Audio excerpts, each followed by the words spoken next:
నమస్తే, నేను రోజా. Welcome to 30/60 బులెటిన్ల ముందుగా హెడ్లైన్స్. జనం ఇబ్బంది పడుతుంటే విదేశాల్లో ప్రధాని టూర్లా, మోడీ సర్కార్కి ముందు చూపు లేదంటూ సిబల్ ఫైర్. నల్ల కుబేరులకు పెద్ద నోట్ల రద్దు ముందే తెలుసా, అనుమానాలకు తెరలేపుతున్న మీడియా కథనాలు. నోట్లు మార్చాలంటే పనులు మానుకోవాల్సిందే, తోపులాటలు ముష్టిఘాతాలని భరిస్తున్న జనం. 2000 నోటుతో కొత్త కష్టాలు, చిల్లర దొరక్క ఇబ్బందులు.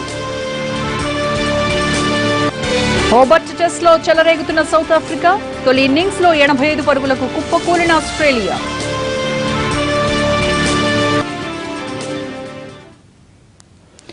పెద్ద నోట్ల రద్దు వ్యవహారం అత్యంత రహస్యంగా నడిచిందా, లేక కొందరు అస్మదీయులకు ముందే ఉప్పొందిందా? ఇప్పుడు ఇదే అంశం రాజకీయంగా పెను ప్రకంపనలు సృష్టిస్తోంది.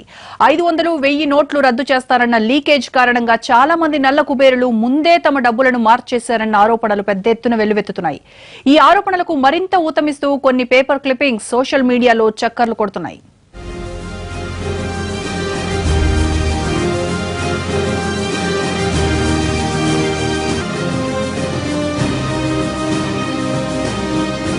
అఖిల అనే గుజరాతీ ఈవినింగ్ ఎడిషన్ ఏప్రిల్ 1న ప్రచురించిన కథనం ఇప్పుడు సంచలనం రేకెత్తిస్తోంది. కేంద్రం త్వరలో 500, 1000 నోట్లను రద్దు చేయబోతుందన్నది ఏప్రిల్ 1న వెలువడిన ఆ పత్రికలో వార్త ప్రచురితమైంది. దీనికి సంబంధించిన పేపర్ క్లిప్పింగ్ ప్రస్తుతం సోషల్ మీడియాలో హల్చల్ చేస్తోంది. రాజ్కోట్ ఏప్రిల్ 1 డెడ్ లైన్ తో ఉన్న ఆ వార్తలో ఎన్డీఏ ప్రభుత్వం ఏర్పడి 2 ఏళ్లు పూర్తవబోతున్న సందర్భంగా తమ ప్రధాన ఎన్నికల వాగ్దానాన్ని నెరవేర్చుకోబోతుందన్నది అని స్పష్టంగా రాశారు. అంటే కేంద్ర మంత్రులకు కూడా తెలియకుండా అత్యంత రహస్యంగా తీసుకున్న ఆ నిర్ణయం ఈ పత్రికకు కొద్ది నెలల ముందే ఎలా తెలిసిందన్నది ఇప్పుడు చర్చనీయాంశంగా మారింది. అటు అక్టోబర్ 27న ఉత్తరప్రదేశ్ కు చెందిన జాగరణ్ పత్రిక కాన్పూర్ ఎడిషన్ లోనూ త్వరలో 2000 నోట్ వస్తుంది, 500, 1000 నోట్లు రద్దయ్యే అవకాశం ఉందని మొదటి పేజీ వార్తగా వచ్చింది.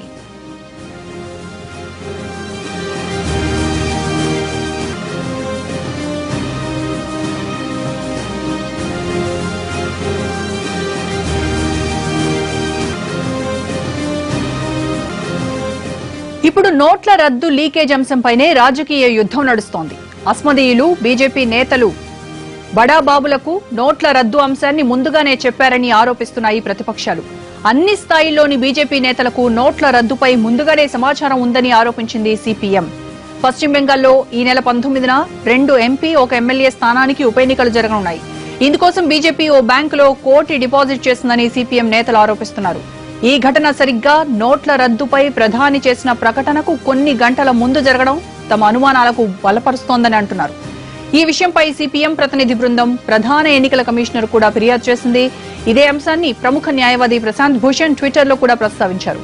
కోల్కతాలోని Indian bank central avenue branch లో ఓ వ్యక్తి 1 కోటి విలువైన 1000 రూపాయల నోట్లు బీజేపీ ఖాతాలో డిపాజిట్ చేసినట్టు ఆయన ట్విట్టర్ లో ఆధారాలు చూపారు.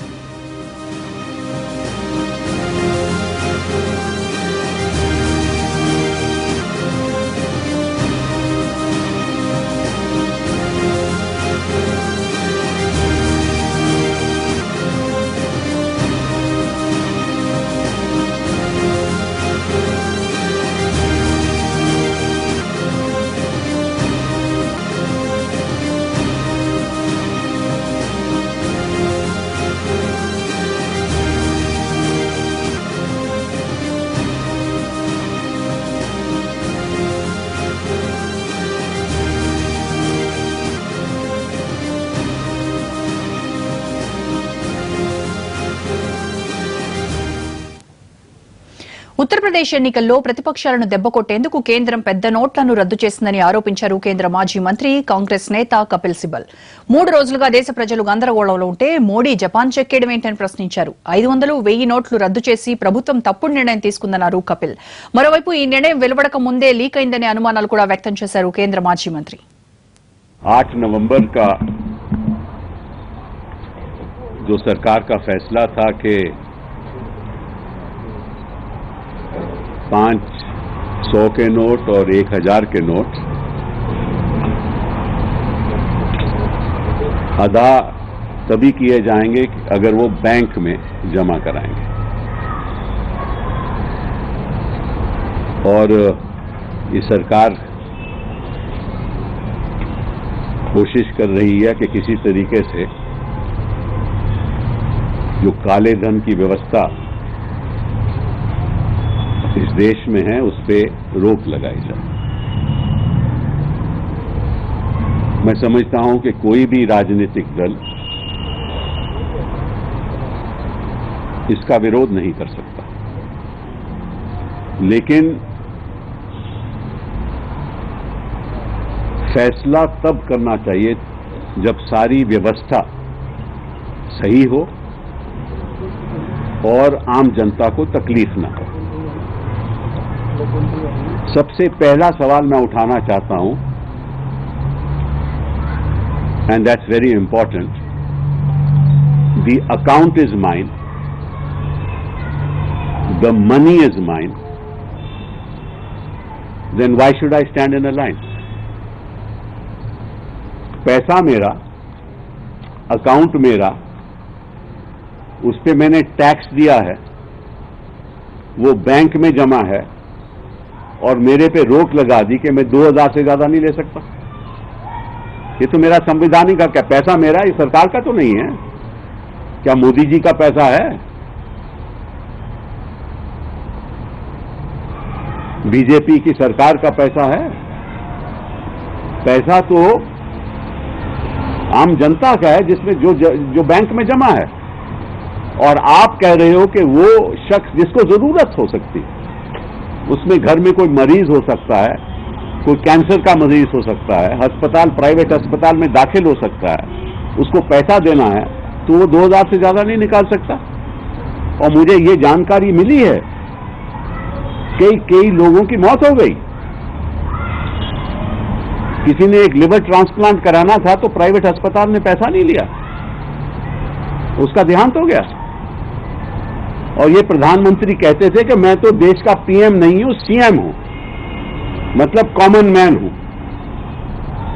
तो ये कॉमन मैन के नजरिए से हो रहा है।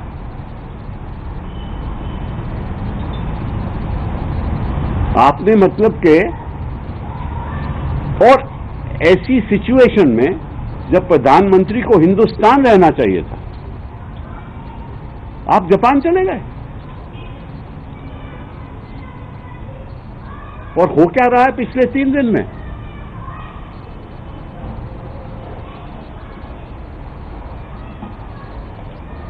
बैंकों में कतार है, आम आदमी लाचार है और मोदी जिम्मेदार है। क्या करेगा आम आदमी? इस देश में आपको मालूम है कि लगभग एटीएम मशीन है, वो 2,20,000 एटीएम मशीन है हिंदुस्तान में। और हिंदुस्तान की संख्या क्या है? 130 करोड़, 125 और 130 करोड़। तो मोदी जी को मालूम होना चाहिए, रिजर्व बैंक ऑफ इंडिया को मालूम होना चाहिए, इस सरकार को मालूम होना चाहिए कि इन एटीएम मशीन के द्वारा पैसा नहीं लिया जा सकता, क्योंकि संख्या इतनी ज्यादा है। क्या नॉर्थ ईस्ट में एटीएम मशीन लगी हुई है? रिजू जी से पूछिए, क्या दूर दराज लद्दाख में मशीन लगी हुई है? कश्मीर के हर हिस्से में मशीन लगी हुई है, देहात में मशीन लगी हुई है। मशीन तो छोड़ो, वहां तो बैंक ही नहीं है।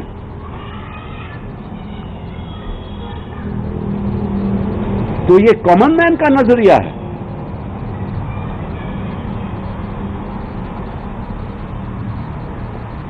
तो मैं समझता हूं कि जो ये कदम सरकार ने उठाया है, बिना सोच समझ के उठाया है,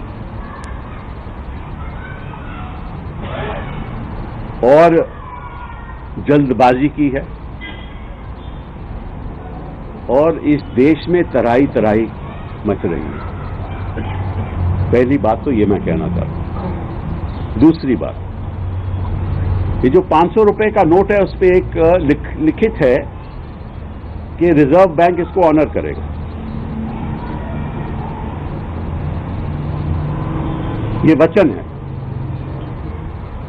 कि अगर मैं इस 500 रुपए नोट को कहीं लेकर जाऊंगा तो वो रकम अदा होगी। ये वचन है। उस वचन का क्या हुआ? एक गृहिणी के पास अगर पैसा कई सालों से जमा है जो टैक्सेबल है, मतलब कि उसका हस्बैंड कमाता होगा, उससे वो 500 रुपया या 1000 रुपया मेहनत से, उसी की मेहनत से घर में रखा होगा खर्चे के लिए। कोई बीमार हो जाता है, कोई स्कूल में कोई आपत्ति आ जाती है, कुछ भी हो सकता है, और वो कई सालों के बाद 2, 4, 5, 6, 7 लाख रुपया भी हो सकता है ना। तो आज इनकम टैक्स उससे पीछे चले जाएगा। एक मजाक हो रहा है, बिना सोचे समझे एक देश की जनता के साथ मजाक हो रहा है। हम काले धन खत्म करने के विरोध में नहीं है, बट इस तरह से नहीं। पूरी व्यवस्था को सोच विचार के साथ व्यवस्था बनाकर खत्म होना चाहिए। अब आपको मालूम है कि जो मशीन है वो भी 2000 रुपये का नोट नहीं एक्सेप्ट कर रही, और अमित शाह साहब उत्तर प्रदेश में कहते हैं कि आखिर वो मशीन है, इंसान नहीं है। तो ये फैसला क्या मशीन ने लिया या इंसान ने लिया था? क्या मोदी जी मशीन है? हम मानते हैं कि वो मशीन है, इंसान नहीं है, लेकिन मोदी जी तो इंसान है। उनको पूरी व्यवस्था बनाकर ये करना चाहिए था। ప్రధానమంత్రి నరేంద్ర మోడీపై మరోసారి తీవ్ర స్థాయిలో విమర్శలు గుప్పించారు ఢిల్లీ సీఎం అరవింద్ కేజ్రీవాల్. మోడీ చేసింది నల్లధనంపై సర్జికల్ స్ట్రైక్ కాదని, సామాన్యుడిపై సర్జికల్ స్ట్రైక్ అని ఆరోపించారు. అంబానీ, అదానీ లాంటి బడాబాబుల దగ్గర నల్లధనం ఉందా లేక క్యూలో నిల్చుని ఉన్న సామాన్యుల దగ్గర ఉందో చెప్పాలన్నారు కేజ్రీ. నోట్ల రద్దు వెనుక భారీ కుంభకోణం ఉందన్నారు కేజ్రీవాల్. రద్దు విషయం కూడా బీజేపీ నేతలు బడాబాబులకు ముందే తెలుసన్నారు. దీంతో వాళ్లంతా భారీగా లబ్ధి పొందారని ఆరోపించారు. मैं आज उनसे ये पूछ रहा हूं कि वो क्या मानते हैं, अंबानी, अडानी, सुभाष चंद्र, बादल, इनके पास काला धन है कि रिक्शे वाला, गृहिणी, व्यापारी, किराने वाला, इनके पास काला धन है? मैं उनसे आज 3 सवाल पूछ रहा हूं। वो अपने दोस्तों की लिस्ट बताएं जिनको उन्होंने 8 नवंबर के पहले बता दिया था कि, और उनका सारा पैसा ठिकाने लगवा दिया था। इस देश के अंदर अमित शाह जी अब उपदेश देंगे ईमानदारी का। They cannot be a bigger irony than that. दूसरा, ये लोग सार्वजनिक करें इस देश के सामने कि 8 नवंबर के पहले अपने दोस्तों की वो लिस्ट सार्वजनिक करें जिन जिन को इन्होंने पहले से बता दिया था, और जिन जिन की दौलत, काला धन इन्होंने ऑलरेडी सेट करवा दिया है, ठिकाने लगवा दिया है, उसकी सारी लिस्ट सार्वजनिक की जाए।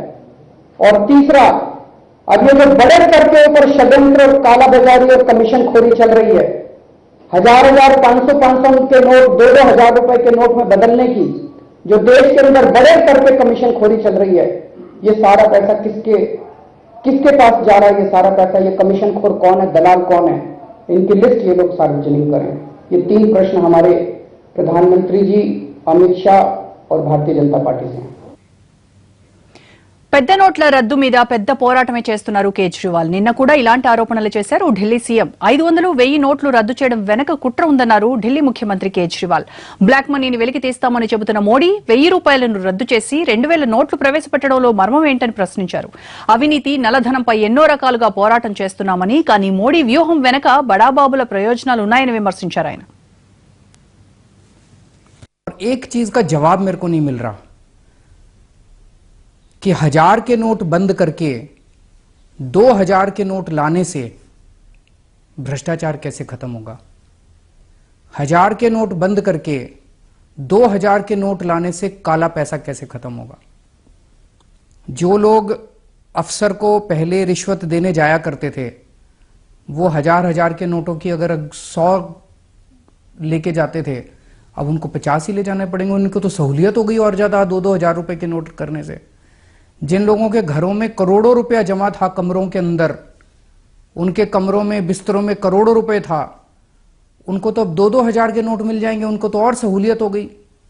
तो मेरे को अभी तक ये समझ नहीं आ रहा कि 1000 रुपए के नोट हटा के 2000 रुपए का नोट लाने से काला पैसा और भ्रष्टाचार कैसे खत्म होगा। ప్రభుత్వ నిర్ణయం వల్ల ఇబ్బందులన్నీ సామాన్యులు, మధ్యతరగతి ప్రజలకేనన్నారు రాహుల్ గాంధీ. ప్రధాని నిబంధనతో కోటీశ్వరుల కంటే సామాన్యులే ఎక్కువ కష్టాలు పడాల్సి వస్తుందన్నారు.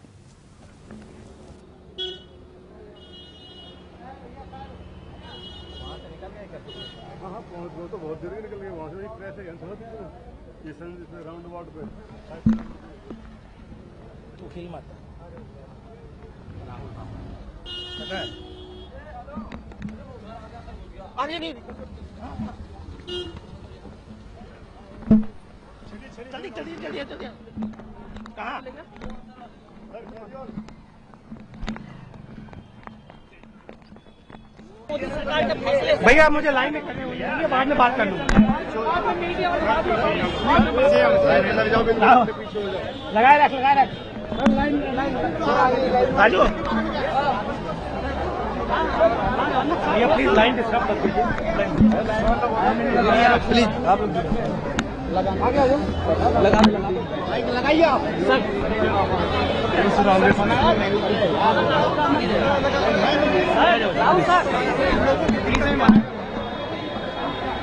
राहुल साहब, अरे लाइन पे दिखा एक छोटा सा सर सवाल का जवाब दीजिए, एक छोटा सा सर, कि पब्लिक को जो दिक्कत हो रही है इस पे क्या कहेंगे? Minister of agriculture sir public को जो दिक्कत हो रही है, Rahul Gandhi ji nice I am feel very Congress ఉపాధ్యక్షుడు రాహుల్ గాంధీపై కేంద్ర ఆర్థిక మంత్రి అరుణ్ జైట్లీ మండిపడ్డారు. రాహుల్ గాంధీ బుర్రపెట్టి ఆలోచించాలంటూ హితవు పలికారు. పెద్ద నోట్ల రద్దు వల్ల రైతులు సామాన్యులకు ఎలాంటి ఇబ్బందులు ఉండవని తెలిపారు. వ్యవసాయం పైన వచ్చే ఆదాయంపై పన్ను ఉండదని, రైతులు ఆ ఆదాయాన్ని బ్యాంకుల్లో డిపాజిట్ చేయడం ద్వారా వారికి వడ్డీ వస్తోందన్నారు. కాంగ్రెస్ ఉపాధ్యక్షుడు అవగాహన లేకుండా మాట్లాడుతున్నారని ఎద్దేవా చేశారు.